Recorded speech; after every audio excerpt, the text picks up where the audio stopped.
Okay, 16th chapter start చేద్దాం. దైవాసుర సంపదలు. దైవ అసుర గుణాలు.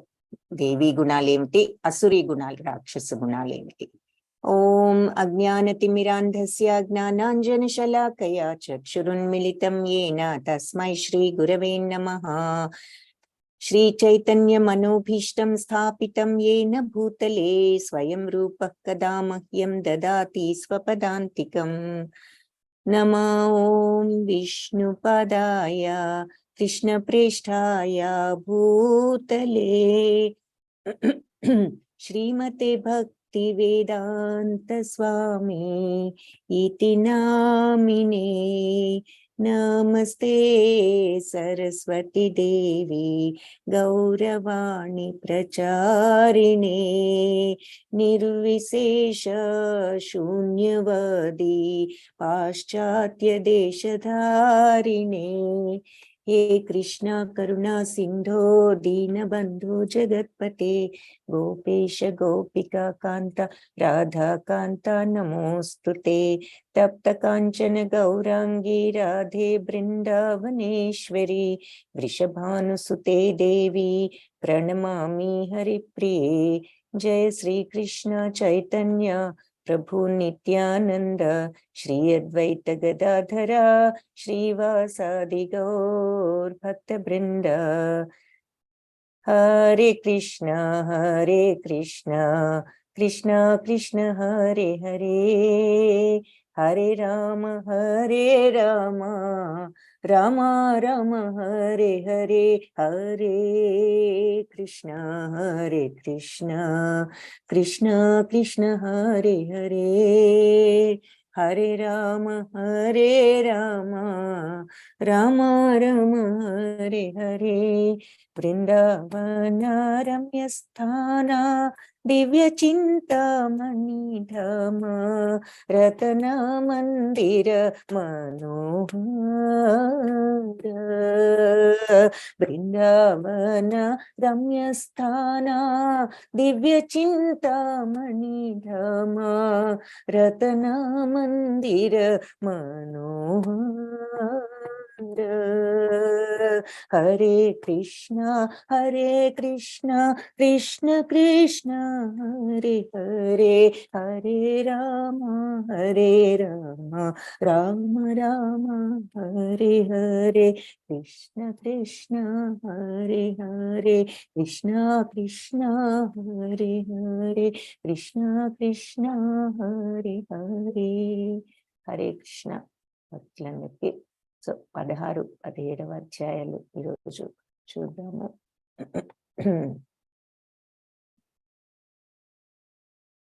సో మొట్టమొదటిగా దైవాసుర సంపద విభాగ యోగము అని ఈ అధ్యాయానికి పేరు.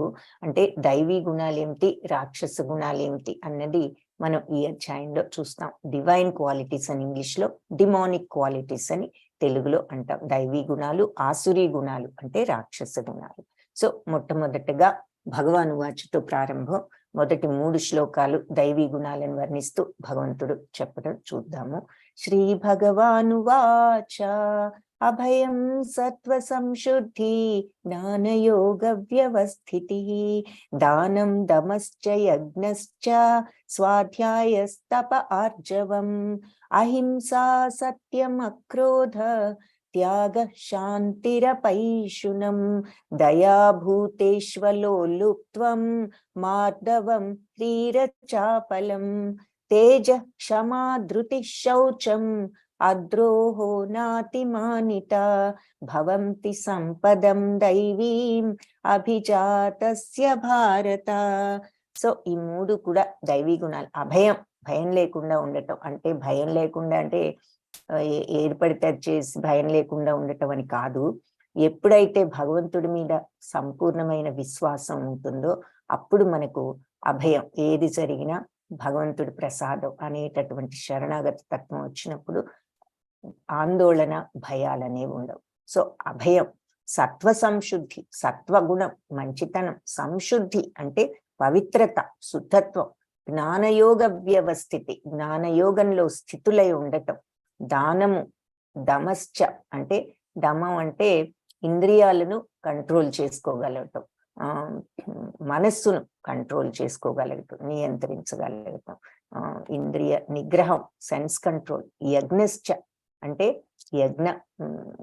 యజ్ఞాలు చేస్తూ, యజ్ఞం దేనికి చేస్తాం?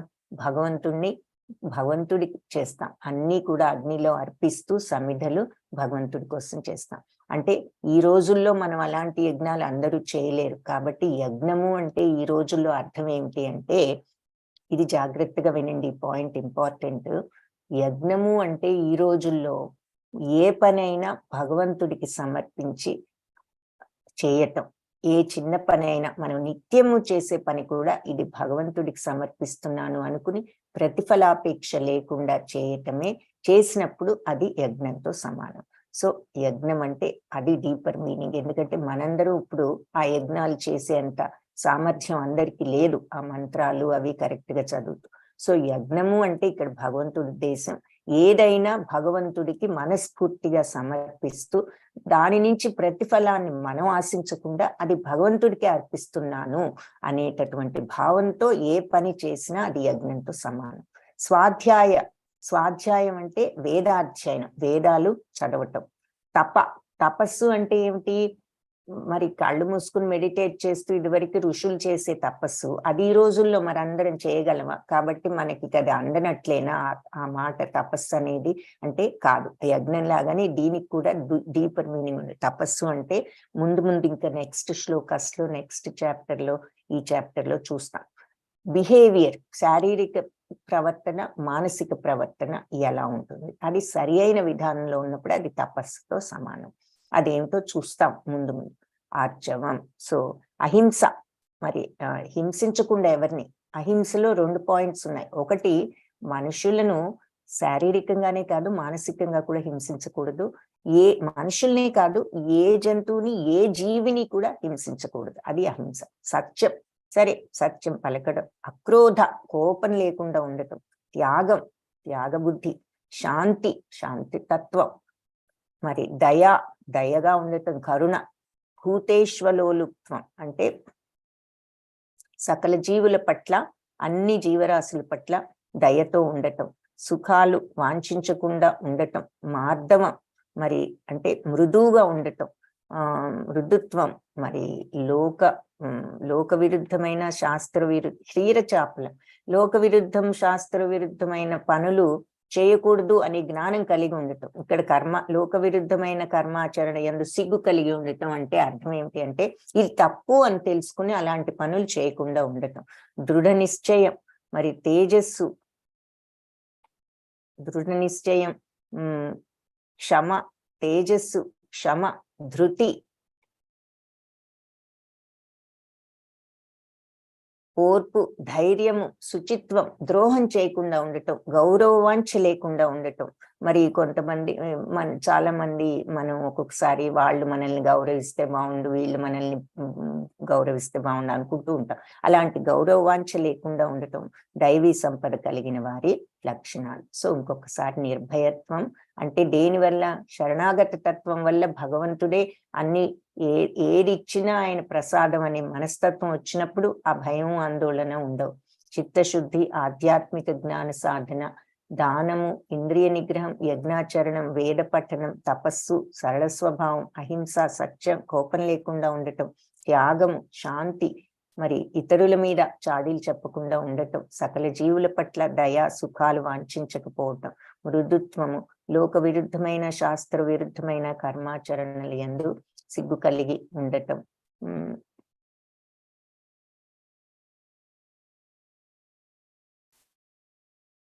హరే కృష్ణ కళ్యాణి మాతాజీ.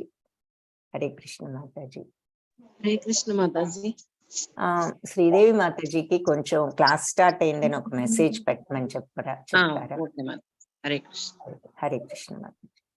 ఓర్పు, ధైర్యం, శుచిత్వం, ద్రోహం చేయకపోవడం, గౌరవవాంఛ లేకపోవడం దైవీ సంపద కలిగిన వారి లక్షణాలు. నెక్స్ట్, దంభోదర్పోభిమానశ్చ క్రోధ పారుష్యమేవ చ అజ్ఞానం చాభిజాతస్య పార్థ సంపదమాసురీం. సో దంభం అంటే గర్వము, దర్పము, పొగరు, అభిమానం, దురహంకారము, క్రోధం, కోపము, పౌరుషం అంటే ఇక్కడ మొరట్టనం అంటున్నారు. ఇవన్నీ కూడా మళ్ళీ ఇంకా మరియు అజ్ఞానము, ఇవన్నీ కూడా అసురీ స్వభావం కలవారి లక్షణాలు. సో దైవీ స్వభావం కలవారి లక్షణాలు చూసాం. ఇప్పుడు అసురీ స్వభావం, వీళ్ళ గర్వము, పొగరు, అహంకారము, క్రోధము, మొరట్టనం, అజ్ఞానం, ఇవన్నీ రాక్షస గుణాలు. అవి మరి కాళింది అనేది ఎంత ఆ గర్వంతో అందరినీ కూడా అహంకారంతో బాధ పెడుతోందో, విషప్రాయం చేస్తోందో, దాని గర్వాన్ని శ్రీకృష్ణుడు ఎలా అణిచాడో ఇక్కడ మనకి ఈ చిత్రంలో చూపిస్తున్నారు. అదే కాకుండా మరి ఈ అసురీ గుణాలు ఇక్కడ 4 ఉన్నారు. ఇగ్నరెన్స్, తెలుగులో అజ్ఞానం, పొగరు అంటే ఇంగ్లీష్ లో యారగెన్స్, దురహంకారం ఇంగ్లీష్ లో కన్సీట్, క్రోధం అంటే యాంగర్, పరుషత్వం అంటే హార్ష్నెస్, కటుత్వం, గర్వం, ఇవన్నీ కూడా అసురీ గుణాలు, రాక్షస గుణాలు అన్నమాట. అజ్ఞానమే కాకుండా పొగరు, దురహంకారం, క్రోధం, పరుషత్వం, కటుత్వం, గర్వము. ఇక్కడ ఈ 4 చూపిస్తున్నారు. ఈ గుణాలకు వీళ్ళు ప్రతినిధులని. వీళ్ళెవరు ఎవరైనా చెప్పగలిగితే చాట్ బాక్స్ లో టైప్ చేయండి. ఇకపోతే ధర్మం యొక్క 4 పాదాలు, 4 స్తంభాలు అని మనం చూసాము. అంటే 12వ అధ్యాయంలో భక్తి యోగ నియమాలు పాటిస్తూ అన్నప్పుడు చూసాం. ఏమిటి 4? దయాభావం, కరుణ, ఆ తర్వాత మరి నిజాయితీ, సత్యం చెప్పటము, తర్వాత శుచిత్వము అంటే చెడు రిలేషన్స్ లేకుండా ఉండటము, మానసిక శుభ్రత, శారీరక శుభ్రత, తర్వాత మరి నిరాడంబరత అంటే నియమబద్ధమైన జీవితం, ఇటువంటి అలవాట్లు ఏమీ లేకుండా ఒక పద్ధతిగా జీవితాన్ని గడపగలుగుతాం. ఇవన్నీ కూడా వీటికి కొన్ని ఎగ్జాంపుల్స్ చెప్తున్నారు. ఇవన్నీ అసలు ఈ 4 ధర్మాలు, వీటికి చిన్న చిన్న ఎగ్జాంపుల్స్ ఇచ్చారు. ఏది దయాభావం అంటే ఏ జంతువుని హింసించవద్దు, సో వాటిని చంపొద్దు అని చెప్పేసి దానికి ఎగ్జాంపుల్ గా. మరి నిజాయితీ అంటే మరి ఈ గ్యాంబ్లింగ్ అది చేసినప్పుడు అది చీటింగే కదా, అందుకని గ్యాంబ్లింగ్ ఎగ్జాంపుల్ చూపించారు. అలాగే క్లెన్లీనెస్, శుచిత్వం, శౌచము అంటారు సాంస్క్రిట్ లో. దానికి ఏంటంటే శారీరక శౌచం అందరికీ అర్థమయ్యేదే. మరి ఇలా చెడు రిలేషన్స్ పెట్టుకోవటం కూడా అశుభ్రత అని. ఆ తర్వాత ఆస్టెరిటీ అంటే నియమబద్ధంగా జీవితాన్ని గడపటం, అంటే ఇలాంటి లగ్జరీస్ అని, డ్రింకింగ్ అని, ఇలాంటి హ్యాబిట్స్ లేకుండా సింపుల్ గా ఒక పద్ధతిలో జీవితాన్ని నియమబద్ధంగా గడపటం అనే ఎగ్జాంపుల్స్ కోసం ఇవి ఇచ్చారు. కానీ అర్థాలు మనకి ఇంకా దయాభావం అంటే జనరల్ గా అర్థం అవటానికి ఎగ్జాంపుల్స్ ఇచ్చారు. సో ఈ 4 కూడా మరి మనం ఫాలో అవ్వాల్సిన విషయాలు. ఈ రోజు మరి అందరూ కూడా కలిసి ప్రార్థిస్తే కుటుంబం ఎప్పుడు కలిసి ఉంటుంది. అలా లేనప్పుడు ఒకరి మీద ఒకరు మరి మనం కోపాలు, తాపాలు ఇవన్నీ వస్తాయి. సో భగవంతుడి మీద దృష్టి వచ్చినప్పుడు ఆ సత్వగుణం అనేది స్లోగా మనలో అభివృద్ధి చెందుతూ ఉంటుంది. ఆ గుణాలు కూడా వస్తూ ఉంటాయి అని చెప్తున్నారు. సరే, ఈ 4 ఎవరో చాట్ బాక్స్ లో ఎవరైనా చెప్పగలిగితే చెప్పమని అడిగాను. సో దయచేసి ఎవరికైనా తెలిస్తే టైప్ చేయండి. దైవీ సంపద విమోక్షాయ నిబంధాయ సురీమత మాశుచ సంపదం దైవీం అభిజాతోసి పాండవ. సో దైవ గుణాలేమో మోక్షం దిశగా తీసుకువెళ్తాయి, అసురీ గుణాలు మాత్రం బంధంలో చిక్కుకుపోయి మనల్ని చిక్కుకుపోవడం చేస్తాయి, బంధంలో మనం చిక్కుకుపోయేటట్లు చేస్తాయి. కాబట్టి అర్జున, నువ్వు దైవ గుణాలతోనే జన్మించావు కాబట్టి నువ్వేమీ కలవరపడవసరం లేదు అని చెప్తున్నారు. సో ద్వౌ భూత సర్గౌ లోకేస్మిన్ దైవాసురా ఏవ చ దైవో విస్తరశః ప్రోక్త ఆసురం పార్థ మే శృణు. సో అర్జున, ఈ లోకంలో ప్రాణుల సృష్టి దైవీ స్వభావము, అసురీ స్వభావం అని 2 రకాల వాళ్ళు ఉంటారు. సో దైవ సంపద ఏమిటో నీకు ముందే వివరంగా చెప్పాను, విస్తరంగా ప్రోక్త అంటే చెప్పాను. ఇక ఆసురీ లక్షణాలు ఏమిటో పార్థ శృణు, విను అని చెప్తున్నారు. ప్రవృత్తిం చ నివృత్తిం చ జనానా విదురాసురాః న శౌచం నాపి చాచారో న సత్యం తేషు విద్యతే. సో ప్రవృత్తిం చ నివృత్తిం చ, ఏది చేయాలో ఏది చేయకూడదో ఈ అసురులకు, రాక్షస గుణాలు ఉన్న వాళ్ళకి, ఆ జనాలకు, రాక్షస జనాలకు తెలియదు. సో అసురీ స్వభావం ఉన్న వాళ్ళకి చేయదగ్గదేదో చేయకూడదేదో తెలియదు. నశౌచం నాపి చాచారు, శౌచం లేదు, ఆచారం లేదు, నసత్యం సత్యం లేదు, తేషు విద్యతే ఇవేవి కూడా వాళ్ళకి తెలిసినట్లుగా కనిపించవు. కాబట్టి వీళ్ళకి చేయదగిందేదో చేయకూడదేదో తెలియదు. వాళ్ళు శుచిత్వం గాని, సదాచారం కానీ, సత్యం గాని వాళ్ళల్లో లేవు. సో ఈ ధర్మాలేవి వాళ్ళు పాటించటం లేదు. శుచిత్వం లేదు, సత్యం లేదు, సదాచారం, ఈ నిరాడంబరత, ఆస్టెరిటీ లేదు, దయాభావం అసలే లేదు అని చెప్తున్నారు.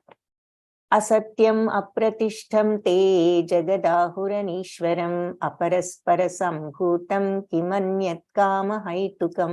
తర్వాత వాళ్ళు ఏమనుకుంటారు, ఈ జగత్తంతా జగదాహురన్, ఈ జగత్తంతా అసత్యమని, దీనికేమి అప్రతిష్టం, దీనికేమి ఒక అధిపతి ఎవరు లేరు అని చెప్పి, ఈశ్వరుడు ఎవరు లేరు దీనికి అధిపతి అని అనుకుంటూ ఉంటారు. అపరస్పర సంభూతం, ఏదో దానంతట అదే ఫామ్ అయిపోయింది, ఒక కారణం లేకుండా ఆటోమేటిక్ గా తయారైంది ఈ జగత్తు. అంతేగాని దీనికి ఒక ఈశ్వరుడు సృష్టించాడు అనే నమ్మకం వాళ్లకు లేదు. కిం అన్యత్ కామహైతుకం. సో అలా ఏదో ఆటోమేటిక్ గా ఈ జగత్ పుట్టింది, దానికి వేరే కారణం ఏమీ లేదు. ఇది ఎందుకు అంటే కామహైతుకం, మన కోరికలు తీర్చుకోవడానికే మనం ఇక్కడ ఉన్నాం అని అనుకుంటున్నారనమాట. ఇంకా వేరే పర్పస్ ఉందని వాళ్ళు నమ్మరు. కాబట్టి ఈ జగత్ అసత్యం, ఆధారం, అధిపతి ఏదీ లేనిది, ఏదో కోరిక వల్లే ఇది పుట్టింది, కామం తప్ప ఇంక ఈ సృష్టికి ఇంక వేరే కారణం ఏమీ లేదు అని వాళ్ళ నమ్మకం. ఏతాం దృష్టిమవష్టభ్య నష్టాత్మానో అల్పబుద్ధయః ప్రభవంతి ఉగ్రకర్మాణ క్షయాయ జగతో హిత. సో ఈ దృష్టితో వాళ్ళు నష్టాత్మనో అల్పబుద్ధయ, ఈ అల్పబుద్ధితో నష్టాత్ములై, ఆత్మ నష్టపోవటం అంటే ఏమిటంటే ఆత్మని ఎప్పటికీ కూడా రియలైజ్ చేయలేని పరిస్థితిలో ఉండటం. ఆత్మ సాక్షాత్కారాన్ని వాళ్ళు ఎప్పటికీ పొందలేరు వాళ్ళ యొక్క రాక్షస గుణాలతో. సో ఆ రకంగా అల్పబుద్ధులతో నష్టాత్ములైపోయి ఈ రకమైన మెంటాలిటీతో, ఈ దృక్పథంలో వాళ్ళు గట్టిగా ఉండి ప్రభవంతి ఉగ్రకర్మాణ, చాలా భయంకరమైన ఉగ్రకర్మలు చేస్తూ ఉంటారు. ఎలాంటి ఉగ్రకర్మలు అంటే క్షయాయ జగతో అహిత, జగత్తుకు హితం కాని, బెనిఫిషియల్ కానివి, జగత్తును నష్టపరిచేటటువంటి భయంకరమైన నాశనం చేసేటటువంటి భయంకర పనులలో పాల్గొంటారు. ఇక్కడ పెద్ద ఉదాహరణ, సింపుల్ ఉదాహరణ బాంబులు వేయటం. మరి ప్రపంచాధినేతలు కూడా ఇలా తప్పు మార్గాన్ని పట్టి ఇలా బాంబులు ఇవన్నీ వేయటం చూపిస్తున్నారు. సో అసురీ స్వభావాల నమ్మకాలు ఏమిటి అంటే వాళ్ళు శాస్త్రాలు అనుసరించరు, చేయదగిందేదో చేయకూడదు ఏమిటో తెలియదు, అపరిశుభ్రత, నియమాలను పాటించరు, ఇష్టపడరు, అసభ్య ప్రవర్తన, నేనే సర్వనియంత్రికుడును, నేనే భోక్తను, అన్నీ నేనే ఎంజాయ్ చేయటానికే ఇక్కడ ఉన్నాను అనుకుంటారు. అసత్యవంతులు, నేనే సమగ్రుడును, శక్తివంతుడనే అహంకారము, స్వీయ కేంద్రీకృతం అంటే సెల్ఫ్ సెంటర్డ్నెస్, సెల్ఫిష్నెస్, ఏది చేసినా నా కోసం అనేటటువంటి సెల్ఫ్ గురించి తప్ప ఇంకేవి ఆలోచించకుండా ఉండే మనస్తత్వంతో ఉంటారు. ఓకే, సో ఈ నలుగురు ఎవరంటే ఎవరు చెప్పలేకపోయారు. దుష్ట చతుష్టయం అని వీళ్ళ పేరు. ఎవరు అంటే ధృతరాష్ట్రుడు, మరి ఇక్కడ ధృతరాష్ట్రుడు, శకుని, కర్ణుడు, దుశ్శాసనుడు ఉన్నారు. సో వీళ్ళ నలుగురు దుష్ట చతుష్టయం అని పేరు. వాళ్ళని ఆసురీ గుణాలకు రిప్రజెంటేషన్, ఆసురీ గుణాలు వాళ్ళలో ఉన్నాయి అన్న ఎగ్జాంపుల్ గా వాళ్ళని ఇక్కడ చూపిస్తున్నాను. సో ఆసురీ గుణాలు వాళ్ళు మనం చూసాం. ఇప్పుడు వాళ్ళ ప్రవర్తన, వాళ్ళ నమ్మకాలు, వాళ్ళ అలవాట్లు, వాళ్ళ భావాలు, వాళ్ళ బుద్ధి ఎలా ఉంటుందనేది. సో వాళ్ళ వైఖరి ఎలా ఉంటుంది? ఇంద్రియ సంతృప్తే మానవ నాగరికత యొక్క ప్రధాన అవసరం. అంటే మనం ఇక్కడ ఉన్నది మన సెన్సెస్ ని సాటిస్ఫై చేసుకోవటానికి, మన ఇంద్రియాలు చూపించిన ప్రలోభాలన్నీ తీర్చుకోవటానికే ఇక్కడ ఉన్నాం అనుకుంటారు. దాంతో లెక్కలేనన్ని ఆందోళనలు, ఆ కోరికలు తీర్చుకునే తాపత్రయంలో, వేలాది కోరికల వలయంతో, కామక్రోధాలలో వాళ్ళకి ఎప్పుడు మునిగిపోయి నిమగ్నమై ఉంటారు. ఇంద్రియ సంతృప్తి కోసం చట్టవిరుద్ధ మార్గాల ద్వారా కూడా డబ్బును సంపాదించాలని చూస్తారు. మరి కోరికలు ఎక్కువైనప్పుడు చేతిలో అన్నిటికీ డబ్బులు ఉండవు. సో చట్టవిరుద్ధ మార్గాల్లో కూడా డబ్బులు సంపాదించాలని చూస్తారు అని చెప్తున్నారు. సో ఇక్కడ అసురులకు కొన్ని ఎగ్జాంపుల్స్ హిరణ్యకశ్యపుడు, కంసుడు, రావణుడు, వీళ్ళు ఆ రోజుల్లో మనకు అసురులని తెలుసు. కానీ ఈ రోజుల్లో కూడా ఈ గుణాలున్న వాళ్ళు ఉన్నారు. ఆత్మ సంభావిత స్తబ్ధ ధనమానమదాన్వితా యజంతే నామయజ్ఞస్తే దంభేన విధిపూర్వకం. సో వాళ్ళు ఆత్మ సంభావిత స్తబ్ధ, వాళ్ళని వాళ్లే పొగుడుకుంటూ ఉంటూ ధనము మదం ధనమద గర్వంతో ఉంటూ ధనమానమదాన్విత, సో ధనముందనే మదంతో ఉంటూ యజంతే నామయజ్ఞస్తే చేస్తూ ఉంటారు పేరుకి ఏది యజ్ఞాలు, దంభేన విధిపూర్వకం గర్వంతో అన్నమాట. ఏదో ఇది నేను పేరుకు మాత్రం చేస్తారు, అంటే నిజంగా యజ్ఞం మీద భక్తి కానీ నమ్మకం కానీ లేదు. వాళ్ళని వాళ్లే పొగుడుకుంటూ గర్వంతో, ఒక వినయం అనేది లేకుండా ధనమద గర్వంతో శాస్త్ర విరుద్ధంగా పేరుకు మాత్రం యజ్ఞాలు చేస్తారు. ఇదంతా కూడా అసురీ గుణాల లక్షణాలే చెప్తున్నారు. అహంకారం బలం దర్పం కామం క్రోధం చ సంశ్రితాః మామాత్మ పరదేహేషు ప్రద్విషంతోభ్యసూయకాః. సో అహంకారం, బలం, దర్పం, కామం, క్రోధం ఇవన్నీతో కూడి నాలో వాళ్ళల్లోనూ మిగతా తమ దేహంలోనూ ఇతరుల దేహాల్లో ఉంటున్న నన్ను వాళ్ళు ద్వేషిస్తారు. ప్రద్విషంతోభ్యసూయక, సో అసూయతో భగవంతుని కూడా ద్వేషించేటటువంటి స్థితికి వెళ్తారనమాట. అహంకారంతో, బలంతో, గర్వంతో, కామంతో, క్రోధంతో కళ్ళు మూసుకొని భగవంతుణ్ణి తనలోనూ ఉన్నాడని కనపడే ఎదుటి వారందరిలో కూడా ఉన్న భగవంతుణ్ణి చూడలేకపోవటం సరికదా భగవంతుడి పట్ల కూడా అసూయతో ఉంటారు. ఎగ్జాంపుల్ శిశుపాలుడు. మరి శిశుపాలుడు పుట్టినప్పుడే ఎవరైతే ఆయన్ని ఎత్తుకుంటే ఆయనకున్న 4 చేతులు, ఈ రూప ఇవన్నీ సెట్ అయిపోతాయో వాళ్ళ చేతుల్లోనే అతనికి చావు ఉందని వాళ్ళ మదర్కి చెప్పినప్పుడు, ఎప్పుడైతే శ్రీకృష్ణుడు టచ్ చేయగానే ఆయనకి ఈ మామూలు రూపం వస్తుందో వెంటనే శిశుపాలుడు తల్లి ఆయన్ను క్షమించి వదిలిపెట్టవలసిందిగా అడిగినప్పుడు 100 తప్పుల వరకు క్షమిస్తానని శ్రీకృష్ణుడు మాట ఇవ్వటం. ఈ రాజసూయ యజ్ఞం పాండవులు చేసినప్పుడు శ్రీకృష్ణుడిని ఒకరికి అందరికంటే ఉన్నత వ్యక్తికి అగ్రతాంబూలం, టాప్ తాంబూలం ఇవ్వాలని ఒక రూల్ ఉంది దానికి. అప్పుడు వాళ్ళు శ్రీకృష్ణుని సెలెక్ట్ చేసుకుని ఆయనకు అగ్రతాంబూలం ఇవ్వాలని కూర్చోబెట్టినప్పుడు ఈ శిశుపాలుడు మరి ఈర్ష్యతో భగవంతుడి పట్ల ఇంతమంది పెద్దలు, గొప్ప గొప్ప రాజులు, ఈవెన్ మునులు, ఈ లీడర్స్, ఈ గురువులు వీళ్ళంతా ఉంటే వీళ్ళని వదిలేసి ఈ యాదవుడిక మీరు తాంబూలం, అగ్రతాంబూలం ఇచ్చేది అంటూ ఎన్నో రకాలుగా తూలనాడినప్పుడు 100 తప్పుల వరకు సహించి శిశుపాలుని వధించటం జరిగింది. అది ఇక్కడ చూపిస్తున్నారు. అంటే అహంకారం, బలం, గర్వం, కామం, క్రోధం ఇవన్నీ కూడా మరి ఆయనలో మూర్తిభవించాయి శిశుపాలుడిలో. ఆ తర్వాత భగవంతుడి పట్లే ద్వేషాన్ని పెంచుకున్నాడు. సో అందుకని అది ఇక్కడ మనకు ఎగ్జాంపుల్ గా చూపిస్తున్నారు. ఆసురీం యోనిమాపన్న మూఢ జన్మని జన్మని మామప్రాప్యైవ కౌంతేయ తతో యాంత్యధమాం గతిం. సో ఈ ఆసురీ గుణాలతో ఈ మూఢులు జన్మ జన్మలకు కూడా నన్ను మాం అప్రాప్య ఇవ కౌంతేయ, జన్మ జన్మలకు కూడా ఈ అసురీ ఫస్ట్ ఆఫ్ ఆల్ ఎన్ని జన్మలైనా ఈ మెంటాలిటీతో ఉంటే ఇలా అసురీ మెంటాలిటీలో, అసురీ గుణాలలోనే, అసురీ జీవజాతుల్లోనే జన్మిస్తారు. తర్వాత నన్ను ఎప్పటికీ ప్రాప్తం చేసుకోలేరు, పొందలేరు. మాం అప్రాప్య ఇవ, నన్ను ప్రాప్తి పొందలేరు, నన్ను ప్రాప్తించుకోలేరు, అంటే నన్ను పొందలేరు. తతోయాంతి, ఆ తర్వాత క్రమేణా అధమాం గతి, అధోగతి పాలు అయిపోతారు ఇలాంటి మెంటాలిటీ ఉన్న వాళ్ళు. కాబట్టి కౌంతేయ, అసుర జీవజాతుల్లో అంటే రాక్షస జీవజాతుల్లోనే మాటి మాటికి జన్మను పొందే ఇలాంటి మూఢులు ఏ జన్మలోనూ నన్ను పొందలేరు. క్రమంగా వారు అంతకంతకి అధోగతి పాలు అవుతారు. ఇది ఇంపార్టెంట్ శ్లోక. ఇలాంటి శ్లోకాలు 1-2 గుర్తుంచుకున్న చాలు హోల్ భగవద్గీతకి మనకి మన జీవితం సరైన మార్గంలో పెట్టుకోవచ్చు. త్రివిధం నరకస్యేదం ద్వారం నాశనమాత్మనః కామ క్రోధస్తథా లోభః తస్మాద్ ఏతత్రయం త్యజేత్. సో త్రివిధం నరకస్యేదం, 3 రకాల నరకానికి దారి తీసే ద్వారాలు ఉన్నాయి. అవి ఎలాంటివి అంటే ఆత్మనే నాశనం చేస్తాయి. అంటే అర్థం, నిజంగా ఆత్మను ఎవరు నాశనం చేయలేవు, అది సచ్చితానంద తత్వం, భగవదంశ. దాని అర్థం ఏమిటంటే అలా ఎప్పటికీ ఆత్మను దర్శించలేని స్థితికి, ఆత్మ సాక్షాత్కారాన్ని ఎప్పటికీ పొందలేని స్థితికి తీసుకువెళ్తాయి. అంతేకాకుండా ఈ మూడు కూడా నరక ద్వారాలు కూడా అవి. సో ఏమిటా మూడు అంటే కామం, క్రోధం, తథా లోభం. కామము, క్రోధము, కోపము, మరియు లోభం అంటే దురాశ, అంటే విపరీతమైన ఆశ, అత్యాశ అనమాట. ఇంకా ఇంకా కావాలి కావాలి కావాలి అని. తస్మాత్ కాబట్టి ఏతత్రయం ఈ మూడింటిని త్యజేత్ వదిలిపెట్టాలి అని చక్కగా భగవంతుడు చాలా క్లియర్ గా చెప్పారు. కామం, క్రోధం, లోభం ఈ మూడు నరకానికి దారి తీసే మూడు ద్వారాలు ఇవి.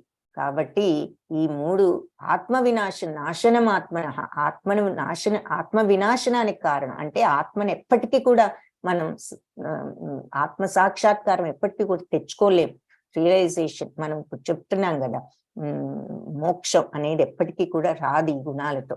కాబట్టి తస్మాత్ ఏతత్రయం త్యజేత, అందుకని ఈ మూడింటిని విడిచిపెట్టాలి అని చెప్తున్నారు. ఏమిటా మూడు? కామము, కోరిక, క్రోధము, కోపము, లోభము, దురాశ. ఈ మూడింటిని వదిలిపెట్టాలి. వెరీ ఇంపార్టెంట్ శ్లోక.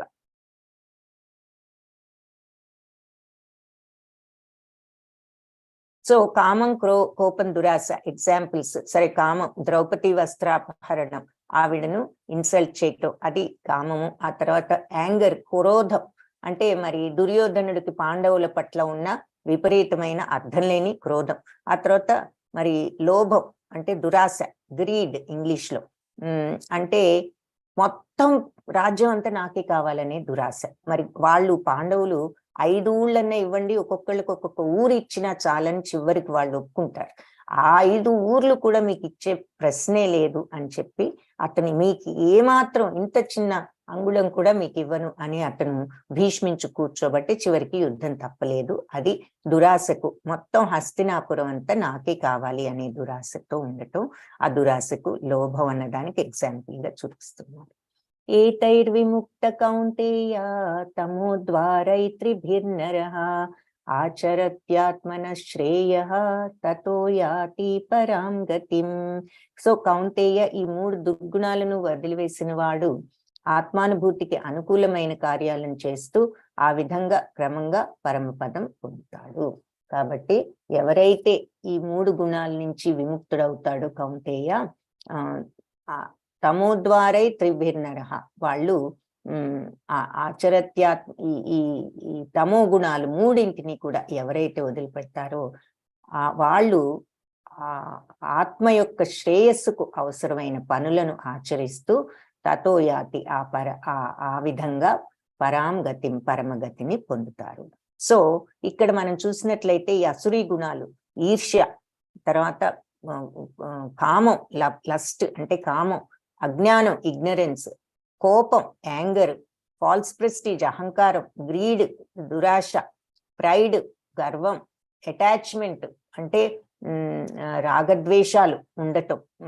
ఆ తర్వాత ఈ మెట్లన్నీ దాటుకుని గనక మనం వెళ్ళినట్లయితే ఒక్కొక్కటి వదులుకుంటే వీటన్నిటిని అప్పుడు స్పిరిచువల్ మాస్టర్ ఒక సద్గురువుని చూసుకుని ఆ తర్వాత వేదాధ్యయనం చేస్తూ మరి నియమబద్ధమైన జీవితాన్ని గడుపుతూ ఇంద్రియాలను ఆఖరికి ఆ రకంగా ఇంద్రియాలను మనం కంట్రోల్ చేసుకుంటూ చివరికి మనం ఆధ్యాత్మిక జ్ఞానాన్ని, భగవంతుడిని పొందవచ్చు. ఇవన్నీ ఈ మెట్లన్నీ దాటుకుని వెళ్తే అనేది చాలా ఇంపార్టెంట్ ఫీచర్ అన్నమాట. మనం ఏ ఏ ఏ విషయాలను దాటుకుంటూ నేర్చుకుంటూ వెళ్తే మనం ఫైనల్ గా ఆ స్టేజ్కి వెళ్తాము అన్నది ఇక్కడ తెలుస్తోంది.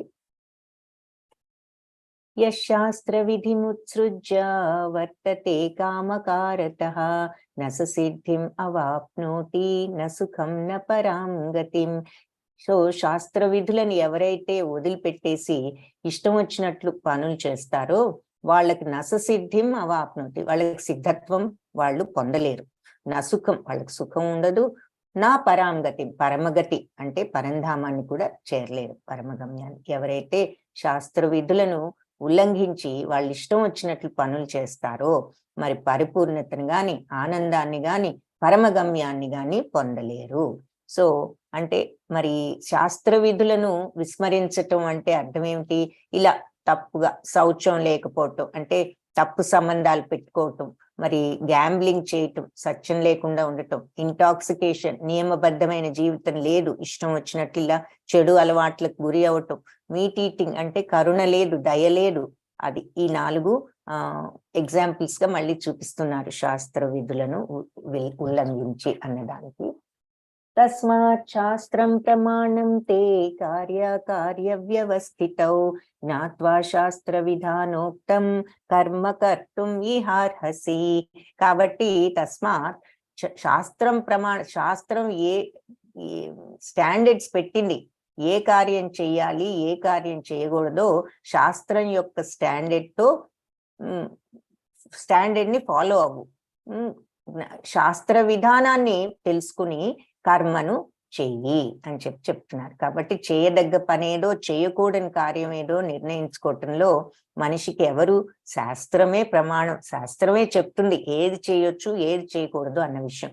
కాబట్టి శాస్త్ర విధానాలను తెలుసుకుని ఆ రకంగా పనులు నువ్వు ఈ లోకంలో నువ్వు పనులు ఆ విధంగా చెయ్యాలి.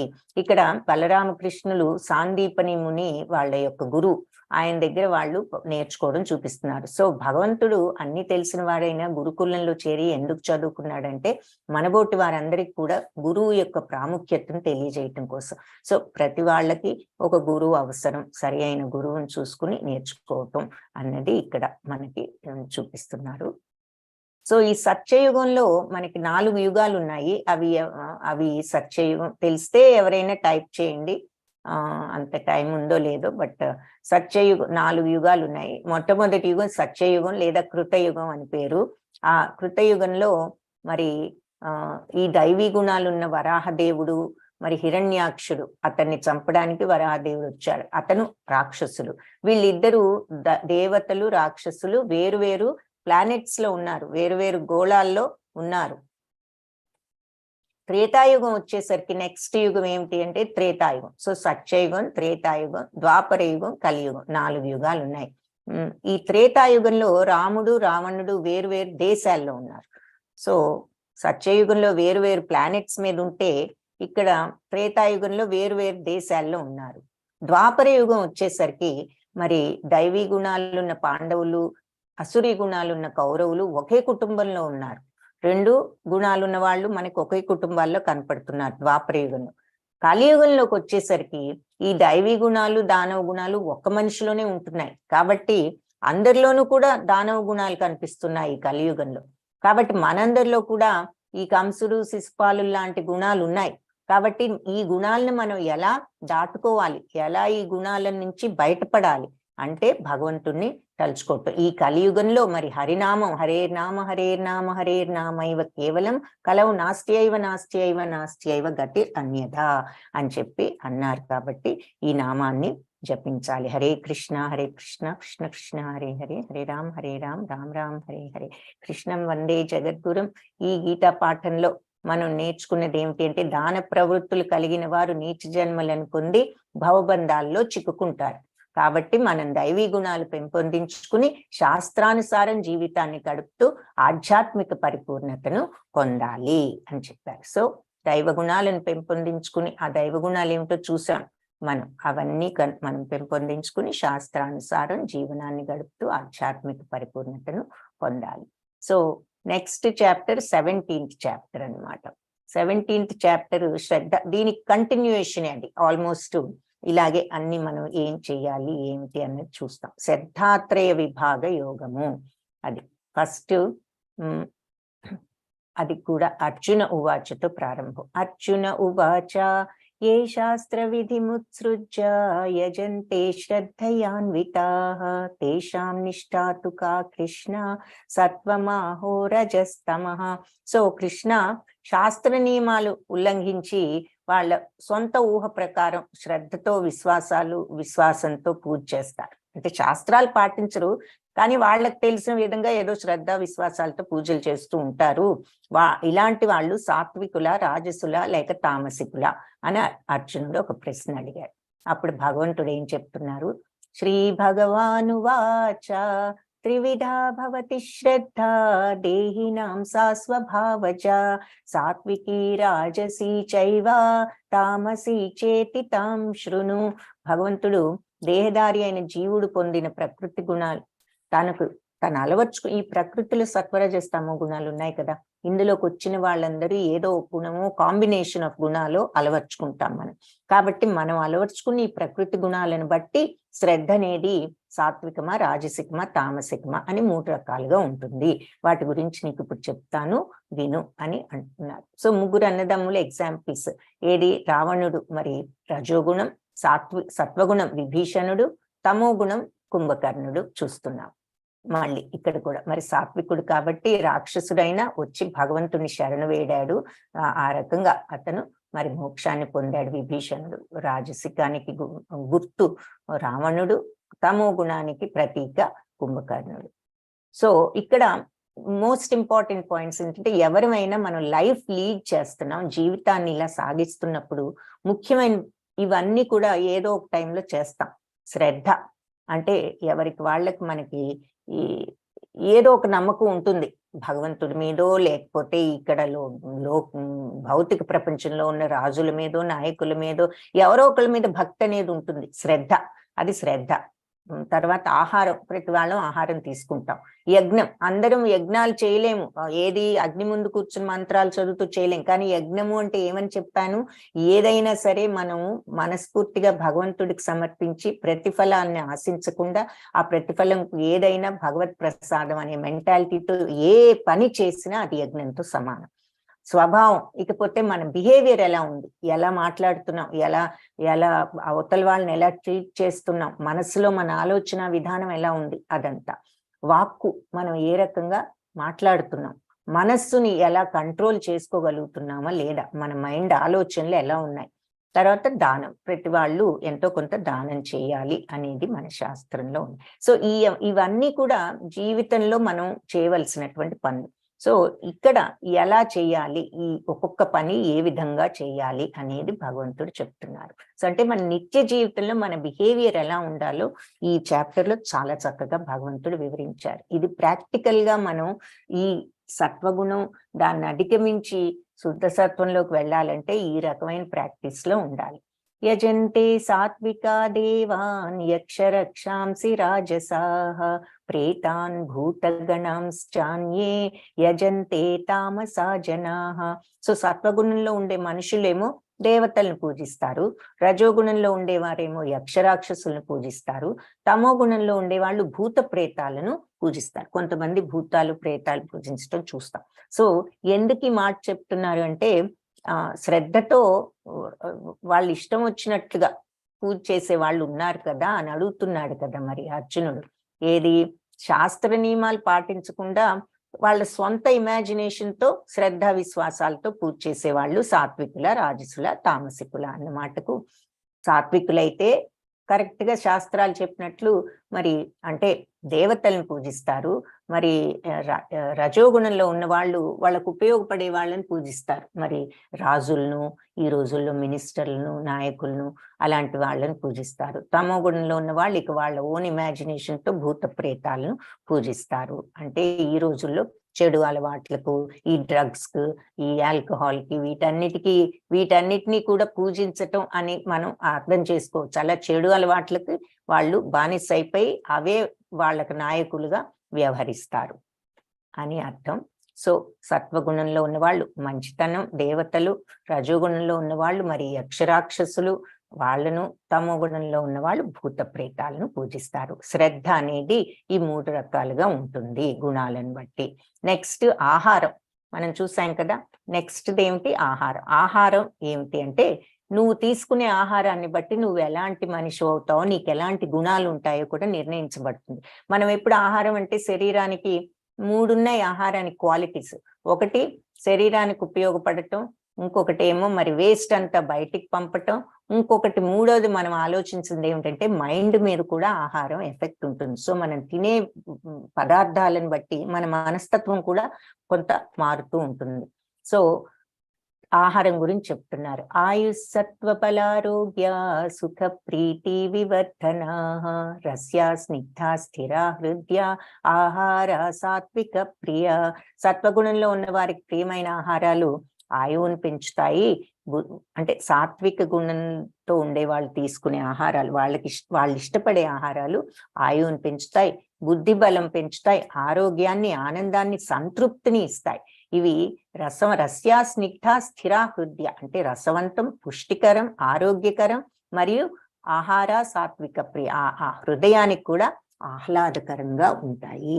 ఇవి సాత్విక ఆహారం యొక్క లక్షణాలు. సో ఏం చూపిస్తున్నారు? పాలు, పెరుగు, పళ్ళు, ఇవన్నీ కూడా మనం ఇక్కడ చూస్తున్నాం. అంతేకాకుండా మరి ధాన్యాలు, కాయగూరలు, ఆకుకూరలు, ఇవన్నీ కూడా ఉన్నాయన్నమాట సాత్విక ఆహారంలో. నెక్స్ట్ ఏమో రజోగుణ ఆహారం. కట్పంల లవణాత్యుష్ణ తీక్ష్ణ రూక్ష విదాహిన ఆహార రాజ్య సస్యేష్ట దుఃఖ శోకామయ ప్రదాహ. సో చాలా కట్వం అంటే చేదుగా, ఆమ్ల పుల్లగా, లవణం ఉప్పగా, ఉష్ణ అంటే మంచి స్ట్రాంగ్ గా ఉన్నవి, తీక్షణం అంటే కారంగా ఉన్నవి, రూక్ష విదాహిన అంటే ఎండిపోయినట్లు అంటే బాగా ఫ్రై చేసేస్తే చూడండి దానిలో జ్యూస్ అంతా పోయి ఎండిపోయినట్లు అవుతాయి, అలాంటివి. ఇలాంటి ఆహారం రాజస గుణం ఉన్న వారికి ప్రియమైనవి.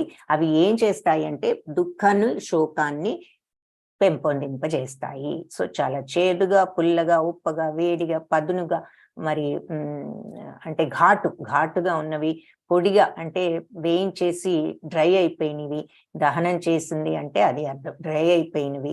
ఇలాంటి ఆహారాలు రాజస గుణం ఉన్న వాళ్ళకు ప్రియమైనవి. ఇలాంటి ఆహారాలు దుఃఖ శోకామయ బాధ, దుఃఖం, రోగాన్ని కలిగిస్తాయి అని చెప్తున్నారు. సో బాధ, దుఃఖం ఎందుకు? ఆరోగ్యం చెడుతుంది కాబట్టి, మరి అప్పుడు హ్యాపీనెస్ అనేది ఉండదు కాబట్టి. సో ఇలా టూ మచ్ కారం తినడం, అది కూడా మరి రజోగుణం అని చూపిస్తున్నారు. యాతయామం గతరసం పూర్తి పర్యుషితం చయత్ ఉచ్ఛిష్టమపి చామేధ్యం భోజనం తామస ప్రియం. తమో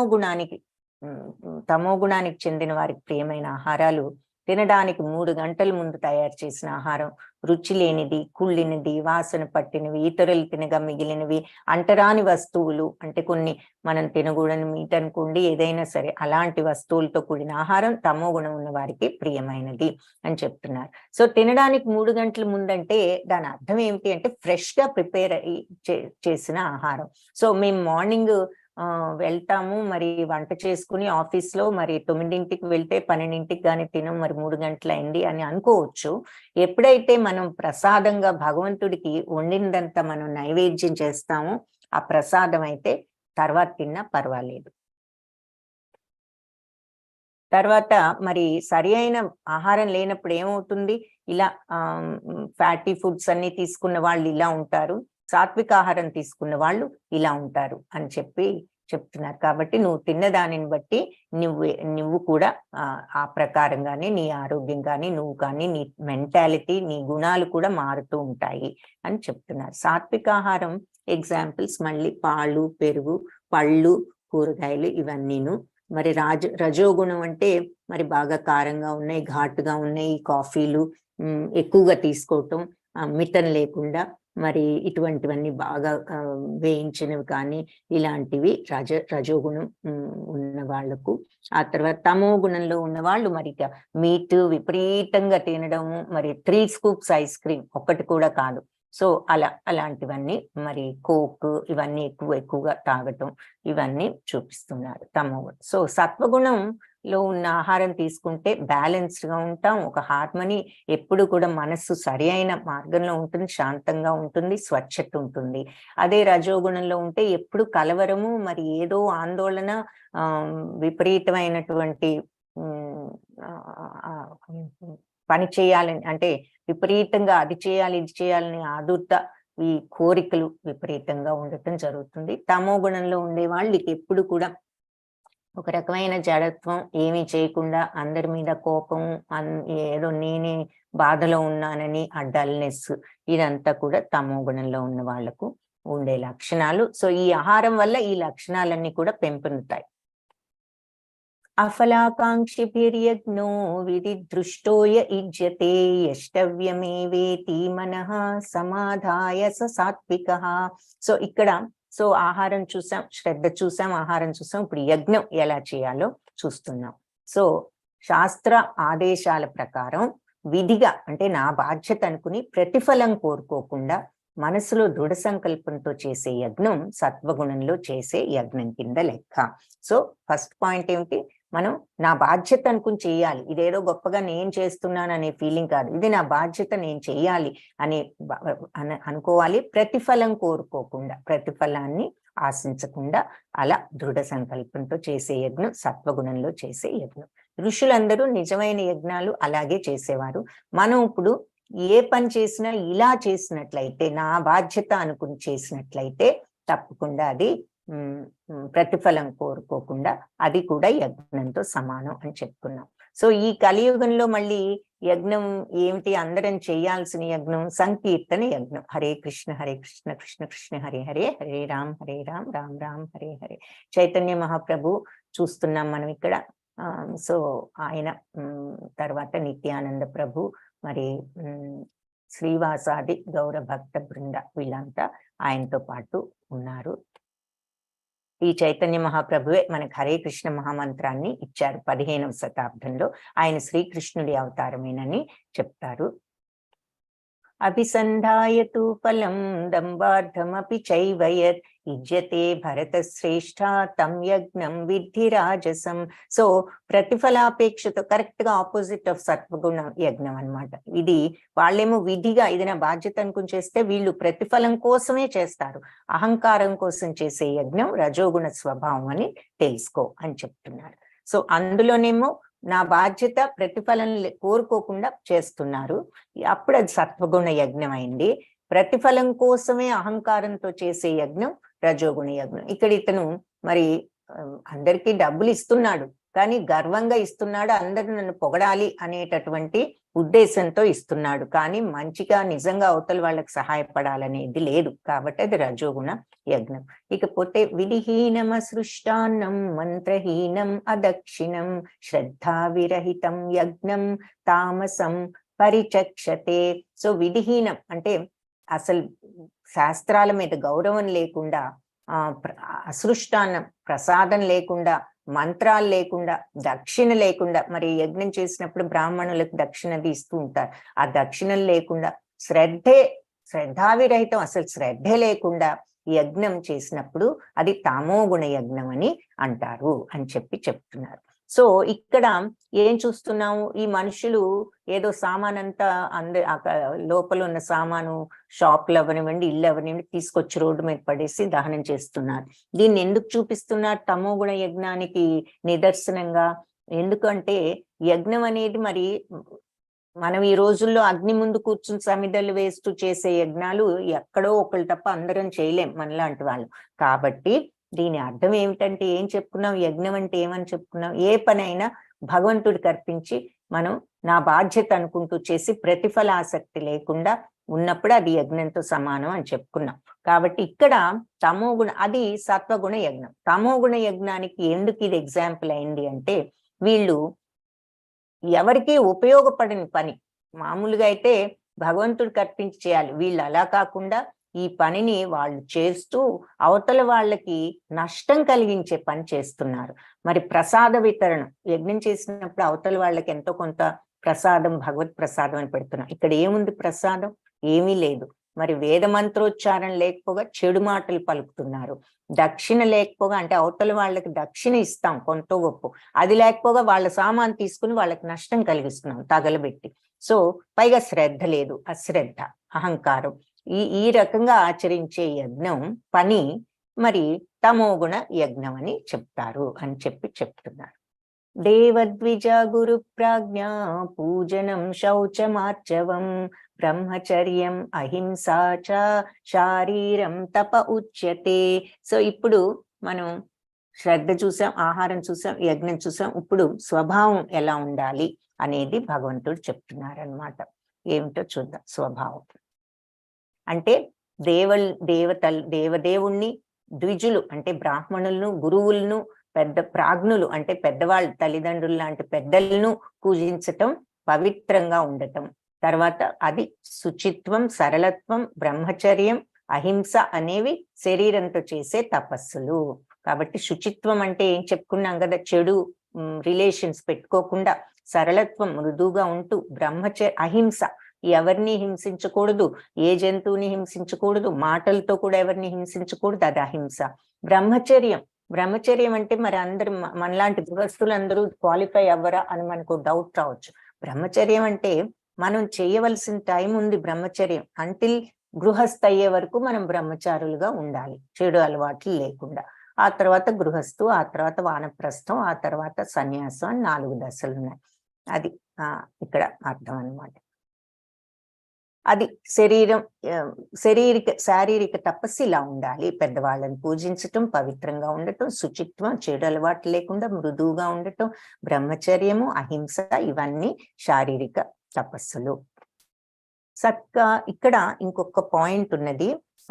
మాట ఎలా ఉండాలో కూడా భగవంతుడు చెప్పడం జరిగింది అనమాట. అది ఇక్కడ లేదు కాబట్టి మీకు అది చూపిస్తాను. అది ఇంపార్టెంట్ విషయం కాబట్టి అది కూడా మీకు చూపిస్తాను.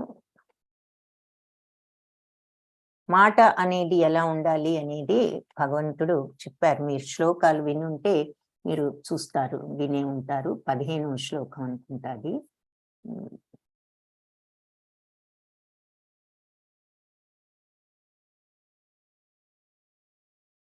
15th శ్లోకం. అనుద్వేగకరం వాక్యం సత్యం ప్రియాహితం చయత్ స్వాధ్యాయాభ్యసనం చైవ వాంగ్మయం తప ఉచ్యతే. సో సత్యం, ప్రియం, హితకరం, అనుద్వేగకరం అయిన వచనాలు పలకటం. సో మాట ఎలా ఉండాలో చెప్తున్నారు. మనం మాట్లాడినప్పుడు నిజం పలకాలి, అవతల వాళ్ళకి ప్రియంగా ఉండేటట్లు ఉండాలి ఆ మాట. వాళ్ళ కష్టం కలిగించేటైతే చెప్పకూడదు. హితకరం, వాళ్ళకి బెనిఫిషియల్ అయితే చెప్పాలి. వాళ్ళకి బెనిఫిట్ లేకుండా వాళ్ళకి కనుక చెడు చేస్తుంది అనుకుంటే చెప్పకూడదు. అనుద్వేగకరం అంటే ఉద్వేగం లేకుండా చాలా మృదువుగా చక్కగా మాట్లాడాలి, ఎమోషన్ లేకుండా. అలాంటి మాటలు పలకటము మరి వాక్ తపస్సు. అలాగే నిత్యము వేద పారాయణం చేయటం కూడా వాక్కుకు సంబంధించిన తపస్సు అని అంటారు అని చెప్తున్నారు. మన ప్రసాద సౌమ్యత్వం మౌనమాత్మా వినిగ్రహ భావ సంశుద్ధిరిత్యేతత్ తపో మానసముచ్యతే. ఇంకా మనస్సుతో చేసే తపస్సు ఎలా ఉంటుందంటే తృప్తి, సరళత్వం, మౌనంగా ఉండటం. మౌనం అంటే మాట్లాడకుండా ఉండటమే కాదు, మనస్సును కూడా క్వైట్ చేసుకోవటం, అన్నెసెసరీ థాట్స్ లేకుండా. ఆత్మ నిగ్రహం, మరి ఇంద్రియ నిగ్రహంతో ఆత్మ నిగ్రహం, సెల్ఫ్ కంట్రోల్, అస్తిత్వం, పవిత్రం అనర్చుట, ఇవన్నీ మానసిక తపస్సు అని చెప్తారు అని అంటున్నారు. సో అది ఇక్కడ ఇంపార్టెంట్ గా మీకు చెప్పదలుచుకున్నది. సో శారీరక తపస్సు ఇలా అందరినీ గౌరవించటం, మంచి హ్యాబిట్స్ తో ఉండటం, అహింస, సరళత్వం, ఇవన్నీ శారీరక తపస్సు. అయితే మానసిక తపస్సు చూసాం కదా, తృప్తి, సరళత్వం, మౌనం, మరి సెల్ఫ్ కంట్రోల్, ఇంద్రియ నిగ్రహణ, ఇవన్నీ పవిత్రంగా ఉండటం మానసిక తపస్సు. వాక్ తపస్సు ఏమిటి? సత్యము, ప్రియము, హితమైన మాటలు పలకటం, నిజం చెప్పాలి, అవతల వాళ్ళకి ప్రియమైనవి, అవతల వాళ్ళకు హితకరమైనవి చెప్పాలి. వేద పారాయణం కూడా వాక్ తపస్సు. ఇవి ఎలా మాట్లాడాలి అన్న విషయం. నెక్స్ట్, సత్కారమాన పూజార్థం తపోదంభేన చైవయత్ క్రియతే తదిహ ప్రోక్తం రాజసంచలమధ్రువం. సో ఇతరుల నుంచి గౌరవం, సన్మానం, పూజలు పొందాలి అనే ఉద్దేశంతో, గర్వంతో చేసే తపస్సు రజోగుణానికి చెందినది.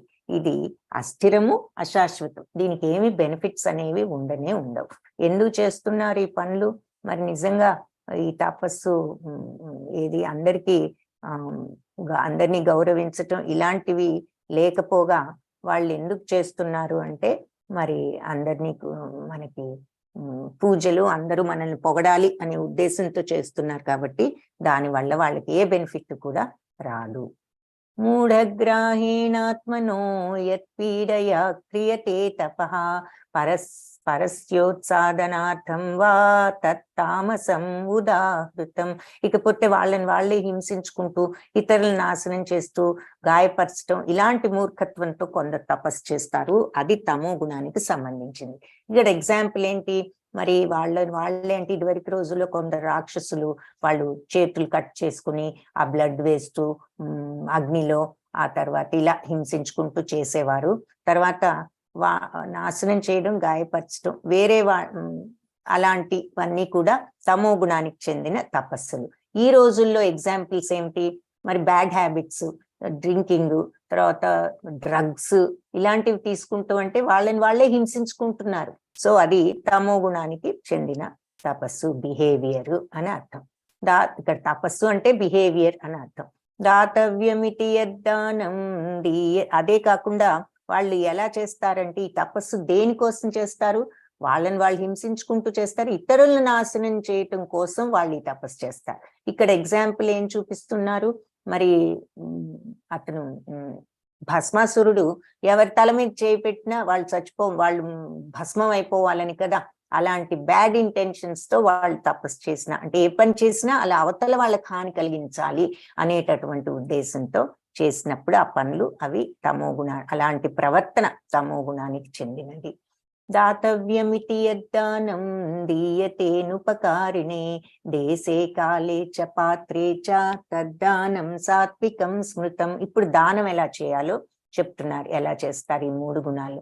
సో శ్రద్ధ, ఆహారం చూసాం, యజ్ఞం ఎలా చేయాలో చూసాం, స్వభావం ఎలా ఉండాలి, శారీరకంగా మానసికంగా వాక్ ఎలా ఉండాలి అనేది చూసాము, మనస్సును ఏ రకంగా నియంత్రించాలి అనేది కూడా చూసాం. ఇకపోతే ఇప్పుడు దానము అనేది ఎలా ఉంటుంది ఈ సత్వరజస్ తమో గుణాలలో అన్నది చూడబోతున్నాం.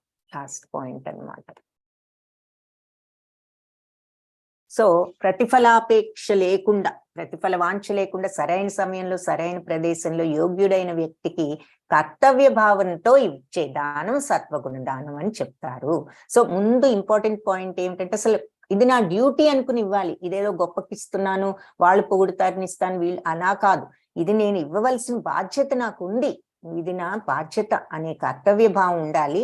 ప్రతిఫల ఇది వస్తే, ఇది ఇస్తే నాకు పుణ్యం వస్తుంది, లేదా ఈ డొనేషన్ ఇచ్చానంటే నాకు ఏదో ఈ కాంట్రాక్ట్ వస్తుంది, ఇలాంటి లేదా పేరు వస్తుంది, ఈ భావన లేకుండా, ప్రతిఫల వాంఛ లేకుండా, సరి అయిన సమయంలో ఇష్టం వచ్చినప్పుడు అందరికీ గొప్పగా ప్రదర్శించాలని ఇవ్వకుండా, సరి అయిన టైంలో ఎవరికి ఎప్పుడు అవసరమో ఆ టైంలో సరైన ప్రదేశంలో యోగ్యుడైన వ్యక్తికి, ఎవరికి పడితే అక్కర్లేని వాళ్ళకి ఇచ్చినప్పుడే దానం అవ్వదు. నిజంగా అవసరం ఉన్న వాళ్ళకి, యోగ్యులకి ఇచ్చినప్పుడే దానం అవుతుంది. ఇలా చేసిన దానం సత్వగుణ దానము. యత్తు ప్రత్యుపకారార్థం ఫలం ఉద్దిశ్య వా పునః దీయతే చ పరిక్లిష్టం తద్దానం రాజసంస్మృతం. కానీ ఏదో ప్రతిఫలాన్ని కోరుతూ మన సొంత కోరికలతో ఇష్టం లేకుండా చేస్తారు, ఫోర్స్ఫుల్ గా. ఎవరైనా ఇవ్వకపోతే బాగుండదేమో, వాళ్ళు తిట్టుకుంటారేమో, వీళ్ళు బ్యాడ్ నేమ్ వస్తుందేమో మనకి అని అలా చేస్తే అది ఏదో, లేదంటే ఇది ఇస్తే మనకి ఏదన్నా బెనిఫిట్, పేరు వస్తుంది, మన పేరు అక్కడ రాస్తారు, అందరూ చూస్తారు, పొగుడతారు అనే ఉద్దేశంతో ఇచ్చినా, ఇష్టం లేకుండా ఇచ్చినా, ఇలా ప్రతిఫలం కోసం ఇచ్చినా అది రజోగుణ దానం అని చెప్పబడుతుంది. అదేశకాలే యద్దానం అపాత్రేభ్యశ్చ దీయతే అసత్కృతం అవజ్ఞాతం తత్తామసం ఉదాహృతం. సో అనుకాని చోట, అకాలంలో అంటే మనకు వీలు కాని చోట, ఇవ్వకూడని టైంలో, ఇవ్వకూడని వాడికి ఇవ్వటం కూడా అగౌరవంగా, అవమానకరంగా ఇచ్చేటటువంటి దానం తమో గుణ దానం. సో ఇవ్వకూడని వాడికి అంటే ఇప్పుడు ఇచ్చామంటే వాళ్ళు అవసరం లేని వాళ్ళు ఒక్కొక్కసారి యాక్షన్ చేసి తీసుకోవచ్చు. తర్వాత మరి ఇతనికి ఇచ్చామంటే తీసుకువెళ్ళి డ్రగ్స్ కు ఉపయోగిస్తాడు. మరి ఎలాగూ ఇలాంటిది మనం కొంచెం సెన్స్ ఉపయోగించి, జడ్జిమెంట్ ఉపయోగించి మనం ఆలోచించి చేయాలి. అలా ఎవరికి పడితే వాళ్ళకి ఇచ్చే ఆలోచన లేకుండా మనం వాళ్ళకి చెడు కూడా అవ్వచ్చు, మనం ఇస్తే మోర్ డ్రగ్స్ కొనుక్కోవచ్చు. సో అలా ఇచ్చే దానం తమో గుణానికి సంబంధించింది. అదే కాకుండా అవతల వాళ్ళని అవమానపూర్వకంగా ఇచ్చినా కూడా అది తమో గుణ దానం అని చెప్తారు. ఓం తత్సదితి నిర్దేశో బ్రహ్మణస్త్రీవిధ స్మృతః బ్రాహ్మణాస్తేన వేదాశ్చ యజ్ఞాశ్చ విహితా పురా. సో సృష్టి ప్రారంభం నుంచి ఓం తత్సత్ అనే 3 పదాలు పరబ్రహ్మాన్ని సూచించడానికి వాడబడ్డాయి. ఓం తత్, దట్, సత్, ఆ సత్యము అని అర్థం. అంటే భగవంతుడు. సత్యం అంటే ఏమిటి? నిత్యము ఉన్నది, మార్పు లేనిది, శాశ్వతమైనది, ఏది లేదు అలాంటిది భగవంతుడు తప్ప, మన ఆత్మ తప్ప. అది కూడా భగవద్ అంశ కాబట్టి భగవంతుడే సత్యం. మిగిలినవన్నీ ఈ రోజున ఈ పుస్తకం ఉంటుంది ఇలాగూ, ఈ రోజున మన బాడీ ఉంటుంది, కొన్ని రోజులకు ఉండదు, ఈ రోజున ఇల్లు ఉంటుంది, కొన్ని సంవత్సరాలకు ఉండదు, ఈ రోజున కారు ఉంటుంది, తర్వాత కొన్ని ఏళ్లకు ఉండదు, ఈ రోజున ఈ ప్రపంచం ఉన్నది కొన్ని వందల వేల సంవత్సరాలకి ఈ ప్రపంచం కూడా ఉండదు. కాబట్టి ఏది నిత్యం కాదు, భగవంతుడే నిత్యం కాబట్టి నిత్యమైనదే సత్యం. సో ఆయనే సత్యం. ఓం తత్సత్ అనే 3 పదాలు అందుకని భగవంతుడిని సూచించడానికి వాడబడ్డాయి. ఆయన తృప్తి కోసం, భగవత్ తృప్తి కోసం వేద పఠనం యజ్ఞాలు చేసేటప్పుడు బ్రాహ్మణులు ఈ ఓం తత్సత్ అనే 3 మాటల్ని ఉపయోగించారు. అశ్రద్ధయాహుతం దత్తం తపస్తప్తం కృతం చయత్ అసదిత్యుచ్యతే పార్థ నచ తత్ప్రేత్య నో ఇహ. సో పార్థ, భగవంతుడిపై విశ్వాసం లేకుండా చేసే యజ్ఞం గాని, దానం గాని, తపస్సు గాని ఏదైనా అశాశ్వతం. నువ్వు యజ్ఞం చేయి, దానం చేయి, తపస్సు చేయి, ఏది చేయి, భగవంతుడి మీద నీకు విశ్వాసం లేనప్పుడు ఏదైనా నిరుపయోగం. ఇది అసత్తు. అప్పుడు అది అసత్ అయిపోతుంది. ఈ జన్మలో గాని పై జన్మలో గాని దానివల్ల నీకు ఏ ఉపయోగం కూడా లేదు. హరే కృష్ణ కృష్ణ కృష్ణ హరే హరే, హరే రామ రామ రామ హరే హరే. ఈ గీతా పాఠంలో మనం ఏం నేర్చుకున్నామంటే త్రిగుణాలను అధిగమించి మానవుడు విశుద్ధ సత్వంలోకి చేరుకోవటానికి ప్రయత్నించాలి. సో సత్వగుణం, తమోగుణం, రజోగుణంలో ప్రతిదీ ఎలా ఉంటుంది, శ్రద్ధ ఎలా ఉంటుంది, యజ్ఞం ఎలా ఉంటుంది, తపస్సు ఎలా ఉంటుంది, దానం ఎలా ఉంటుంది, ప్రవర్తన ఎలా ఉంటుంది, అన్ని క్లియర్ గా చెప్పారు. సో మనం మినిమం సత్వగుణంతో ఉండటానికి ప్రయత్నించాలి. ఆ సత్వగుణాన్ని కూడా అధిగమించి శుద్ధ సత్వంలోకి వెళ్ళినప్పుడు మానవుడికి విముక్తి అనేది వస్తుంది అని చెప్పి ఇక్కడ మనం చూసాము. వాంఛాకల్పతరుభ్యశ్చ కృపా సింధుభ్య ఏవ చ పతితానాం పావనేభ్యో వైష్ణవేభ్యో నమో నమః. హరే కృష్ణ. సో ఈరోజు 2 చాప్టర్స్ చేశాం కాబట్టి క్విక్ గా 16th చాప్టర్ ఆన్సర్స్ చెప్పేసి తర్వాత మళ్ళీ 17th చాప్టర్ పోల్ స్టార్ట్ చేస్తాను. హరే కృష్ణ. కళ్యాణి మాతాజీ, ఈ లోపల తర్వాత ఎవరైనా క్వశ్చన్స్ ఉంటే అడగండి, హ్యాండ్ రేస్ చేయండి, ఈ లోపల చూద్దాం. Hare Krishna Mataji. Hare Hare Krishna Mataji. 16th chapter first question. సంపద మన పదానికి అర్థం ఏమిటి? పూర్తయింది, సమిష్టి కృషి, అధిక సంపద, గుణ సంపద. Second question. వర్ణాశ్రమ ధర్మం అంటే ఏమిటి? పుట్టుక ఆధారంగా సమాజాన్ని విభజించడానికి. బి. ఆధ్యాత్మిక జీవితంలో పురోగతి సాధించడం మరియు సమాజ శాంతి మరియు శ్రేయస్సులతో కూడిన స్థితిలో ఉంచడం. సి. వినయంగా మారడానికి. డి. అనేక మతపరమైన ఆరాధన